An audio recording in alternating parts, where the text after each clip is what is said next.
আগামী 12 তারিখ 12 ফেব্রুয়ারি নির্বাচনের দিনে আপনাকে অবশ্যই আপনার বাড়ি থেকে বের হতে হবে ভোট দেওয়ার জন্য, চাই আপনি যেই পেশার মানুষ হন না কেন। আমার মেসেজটা হচ্ছে, আমি কোনো দলের পক্ষে ভোট চাচ্ছি না, বাট আপনি যদি চান সৎ যোগ্য নেতৃত্ব আপনার শহরে থাকবে, আপনাকে ভোটের দিন অবশ্যই বের হতে হবে, যেন কোনোভাবে কোনো অযোগ্য ব্যক্তি, কোনো চাঁদাবাজ ব্যক্তি, কোনো এমন ব্যক্তি যে সারাটা জীবন সন্ত্রাসী করে খেয়েছে, যার ইমানের ঠিক নেই, চরিত্রের ঠিক নেই, তাকওয়ার ঠিক নেই, এমন কোনো লোক যেন দলের ভোট ব্যাংকের মাধ্যমে পার্লামেন্টে যেতে না পারে। দ্যাট ইজ ইউর রেসপন্সিবিলিটি, এটা আপনার দায়িত্ব। আপনি যদি ভাবেন যে আমি বের হব না, অন্যরা বের হয়ে ভোট দিবে, ওটা ওদের দায়িত্ব না। এটা ওদের দায়িত্ব শুধুমাত্র নয়, এটা আপনারও দায়িত্ব। আপনি যদি সৎ লোককে ক্ষমতায় দেখতে চান, সৎ লোকের নেতৃত্ব চান, আপনাকে নিজে বের হয়ে ভোট দিতে হবে এবং আপনাকে সৎ,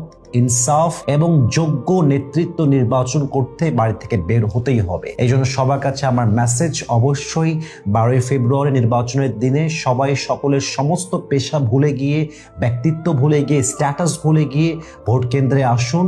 সৎ এবং যোগ্য লোককে ভোট দিয়ে পার্লামেন্টে যাওয়ার সুযোগ করে দিন। আল্লাহ সবাইকে ভালো রাখুক, সুস্থ রাখুক। আসসালামু আলাইকুম ওয়া রাহমাতুল্লাহি ওয়া বারাকাতুহু।